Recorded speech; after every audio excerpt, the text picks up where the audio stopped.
Halo semuanya, hari ini kita lanjut mengerjakan soal penilaian akhir semester ya, kelas 10. Nomor 21, dalam larutan garam magnesium terkandung ion Mg2+. Konfigurasi ion magnesium tersebut sama dengan konfigurasi elektron atom. Di sini diketahui bahwa Mg memiliki Z atau nomor atom adalah 12 ya. Sedangkan Mg2+ artinya Mg ini telah melepas 2 elektron. Sehingga nanti konfigurasi elektronnya akan sama dengan Mg2+, 12 dikurangi 2 elektron berarti 10, yaitu sama dengan neon. Jawabannya adalah yang B. Nomor 22, anion S2- memiliki konfigurasi elektron 288. Atom unsur tersebut terletak pada golongan, kita tulis S2- itu kan 288. 2- artinya dia telah menerima 2 elektron. Yang artinya jika kita punya atom S aja yang masih gitu ya, netral ya, berarti kita bisa menuliskan 2, 8. Nah, angka 8 ini adalah hasil dia menerima 2 elektron. Sehingga untuk atom netralnya berarti 8 dikurangi 2, yaitu 6. Nah, di sini kita bisa lihat kalau dia S sulfur, berarti sulfur berada di golongan 6A periode 3. Jawabannya yang B ya. Selanjutnya nomor 23. Nomor atom kobalt itu adalah 27 ya. Jumlah elektron dan proton pada ion CO2+ adalah, berarti yang ditanyakan adalah elektron dan proton pada kondisi ion. Kalau kobalt ini 27 kita tuliskan. Kalau CO2+ berarti ini adalah melepaskan 2 elektron. Nah, CO27 ini artinya kita punya 27 elektron dan 27 proton. Tetapi karena CO2+ melepaskan 2 elektron, artinya dia memiliki 27 elektron dikurangi 2, yaitu 25. Sedangkan untuk protonnya itu tetap 27. Maka jawabannya elektron dan proton 25 dan 27. Jawabannya adalah yang A. Yang nomor 24, di antara konfigurasi unsur berikut yang mempunyai keelektronegatifan yang terbesar adalah, nah kita bisa menentukan posisinya dulu ya. Dia terletak di golongan dan di periode berapa. Yang A kita punya 2S 2P3, berarti ini adalah 5A periode 2, lalu ini adalah 7A periode 2, ini 8A periode 2, yang ini 3S2 3P1 berarti 3A periode 3, 3S2 3P6 berarti 8A periode 3 ya. Sehingga jika kita menggambarkan, kita punya A di sebelah sini, saya anggap aja ini adalah atom ya. Lalu ini kosong, ini kita punya B, lalu ini adalah yang C. Selanjutnya kita punya yang periode 3, saya gambarkan. Ini karena ini 5, berarti ini kosong, ini adalah ini yang D, lalu 8A, berarti ini yang E. Perlu diketahui bahwa golongan 8A meskipun dia posisinya ada di sebelah paling kanan, tetapi nilai keelektronegatifannya rendah. Berarti yang memiliki keelektronegatifan paling besar adalah yang B. Jawabannya B ya. Yang nomor 25, unsur dengan nomor atom 32 terletak pada, nah berarti kalian harus membuat konfigurasinya seperti ini. Kita tuliskan 32. Kita punya 1S, 2S, 2P. Selanjutnya 3S, 3P, 3S, 3P, lalu 4S ya. Lalu 3D. Setelah 3D kita punya 4P ya. Jika kalian memperhatikan, dari tadi saya kan menuliskan konfigurasi elektronnya seperti ini kan. Dari 1s, 2s, 2p, lalu saya kasih jarak. Ini maksudnya agar kita bisa dengan mudah menentukan bahwa deretan ini nilainya sudah terdiri dari 10 elektron. Yang ini juga 10 elektron, 3D juga 10. Sehingga kita udah punya 30, tinggal 4p-nya tersisa 2 elektron. Selanjutnya di sini kita punya elektron valensi terdiri dari 4s dan juga 4p. Mengapa? Karena kita memiliki N atau kulit yang terakhir itu adalah 4. Yang paling tinggi di sini adalah 4s sama 4p ya. Berarti saya tuliskan di sini 4s2, 4p2. Nah, langsung ke sini aja. Berarti kita punya 4s2, 4p2. Ini 2 plus 2 berarti 4A. Selanjutnya kulitnya ada angka 4, berarti dia adalah periode 4. Periode 4 golongan 4A. Jawabannya yang C.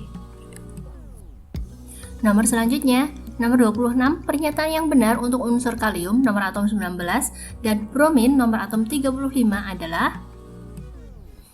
Berarti yang pertama kita lakukan adalah menentukan konfigurasi elektronnya ya, agar kita bisa menentukan periode dan golongannya. Yang pertama kita punya kalium. Nomor atom 19 berarti kita punya 1s, 2s, 2p, 3s, 3p, 4s. Nah ini jumlahnya 20, karena yang kita inginkan adalah 19, berarti kita tuliskan 1 elektron untuk 4s. Selanjutnya untuk Br, kita punya 1s, 2s, 2p, 3s, 3p, 4s, lalu 3d. Ini 30 ya, berarti kurang 5 elektron, kita tuliskan 4s, 5. Nah, di sini kita bisa tahu bahwa kalium terletak pada periode 4 golongan 1A. Sedangkan untuk bromin juga periode 4 golongan 7A. Berarti dia terletak dalam satu periode. Yang satu kalium terletak pada golongan 1A, bromin terletak pada golongan 7A. Sifat keperiodikan mulai dari jari-jari. Jari-jari dalam satu periode dari kiri ke kanan akan semakin kecil, sehingga jari-jari Br lebih kecil dari jari-jari kalium. Lalu untuk energi ionisasi, jika jari-jarinya semakin besar, maka energi ionisasinya akan semakin kecil. Sehingga jari-jari kalium itu kan lebih besar, maka energi ionisasi kalium akan lebih kecil daripada energi ionisasi dari Br. Untuk afinitas elektron kita punya, jika saya tulis ya, afinitas elektron. Jika jari-jari semakin besar, maka afinitas elektron akan semakin kecil, yaitu jari-jarinya yang lebih besar itu kan kalium. Maka afinitas elektron kalium akan lebih kecil dari afinitas elektron dari Br. Selanjutnya untuk keelektronegatifan, dalam satu periode dari kiri ke kanan, nilai keelektronegatifan akan semakin besar, sehingga nilai keelektronegatifan dari Br itu lebih besar dari keelektronegatifan dari kalium. Sifat selanjutnya kita lihat, berarti yang belum adalah jari-jari ion ya. Untuk jari-jari ion, jari-jari ion sangat dipengaruhi dengan adanya penambahan ataupun pengurangan elektron. Jika terjadi penambahan elektron, maka jari-jarinya akan semakin besar. Sedangkan jika terjadi pengurangan elektron, maka jari-jari akan semakin kecil. Di sini jari-jari ion berarti kita punya Br- dan juga K+. Yang awalnya jari-jari Br itu lebih kecil daripada jari-jari kalium, maka karena terjadi penambahan ataupun pengurangan elektron, maka di sini kita memiliki jari-jari Br- itu lebih besar dari jari-jari K+.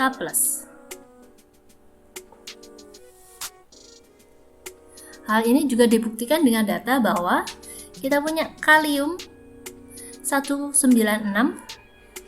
sedangkan K+ 152, sedangkan Br itu adalah 140 jari-jarinya. Untuk jari-jari ionnya Br- kita punya 182, sehingga pernyataan ini benar ya. Nah, dari sifat A, B, C, D, dan E, manakah yang benar? Yang benar adalah yang B. Selanjutnya, yang nomor 27, faktor yang menyebabkan jari-jari atom semakin besar dalam satu golongan dari atas ke bawah adalah bertambahnya.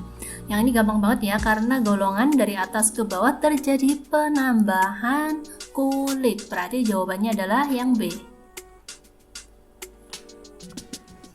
Nomor 28, jika jari-jari atom dalam satuan angstrom, unsur-unsur Li, Na, K, Be, dan B secara acak adalah 2,03, 1,23, 1,57, 0,80, dan 0,89. Maka jari-jari atom Li adalah, berarti kita tentukan konfigurasinya dulu untuk mengetahui periode dan golongannya. Untuk Li berarti kita punya 21, Na kita punya 281, untuk kalium berarti 2881, sedangkan Be kita punya 22, dan juga B boron kita punya 23. Nah, dari sini kita bisa lihat bahwa Li itu adalah periode 2, Na periode 3, sedangkan kalium periode 4, dan ketiganya merupakan golongan 1A. Lalu untuk berilium ini adalah periode 2, golongan 2A. Untuk boron periode 2 juga dan golongan 3A. Nah, kita bisa menggambarkan untuk Li, Na, dan K ini terletak dalam satu golongan ya. Kita punya Li, Na, dan K.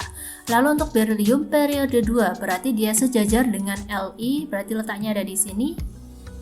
Dan juga boron ada di sebelahnya. Nah, di sini kita udah bisa menentukan bahwa yang memiliki jari-jari yang paling besar adalah kalium, kita punya 2,03 ya. Selanjutnya yang lebih kecil dari kalium adalah natrium, kita punya 1,57. Terus di antara Li, Be, dan boron, kita punya boron yang nanti akan memiliki jari-jari paling kecil yaitu 0,8. Selanjutnya yang lebih besar adalah berilium punya 0,89, dan selanjutnya kita punya Li 1,23. Maka jari-jari atom litium adalah 1,23 angstrom. Nomor 29, suatu ion L2- mempunyai konfigurasi elektron sebagai berikut. Lalu yang ditanyakan adalah atom L79, ini nomor massa ya sepertinya, mempunyai titik-titik. Nah, berarti kita lihat untuk konfigurasi elektronnya kita punya ini 10, lalu ini 10, ini 10, berarti 30, 36. Untuk konfigurasi L2- itu adalah 36. Main itu artinya dia menerima 2 elektron, sehingga ketika yang ditanyakan adalah atom L yang netral, berarti jumlah elektron 36 dikurangi 2. Karena angka 36 ini kan udah menerima 2 elektron ya, berarti aslinya dia adalah 36 dikurangi 2, berarti elektronnya adalah 34. Di sini nggak ada ya 34 elektron, berarti kita lanjut.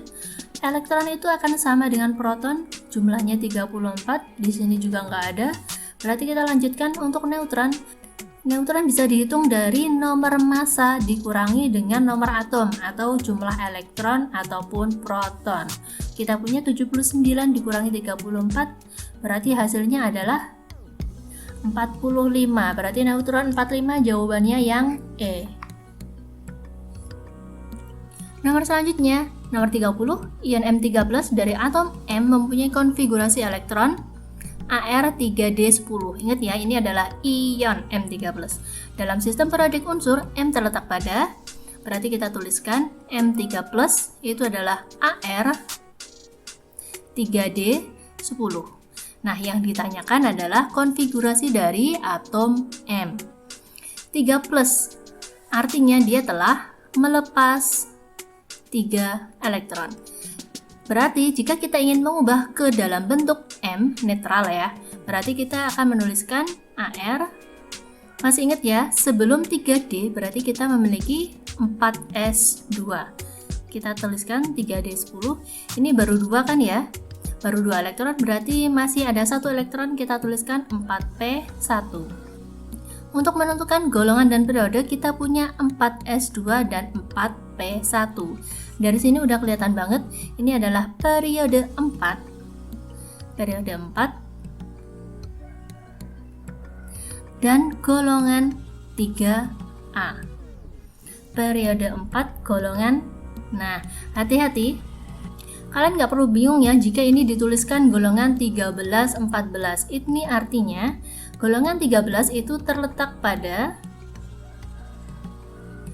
3A hingga 8A. Ini adalah golongan 13 hingga golongan 18.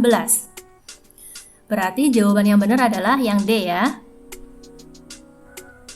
Sampai di sini dulu ya, kita lanjut lagi di video selanjutnya. Terima kasih.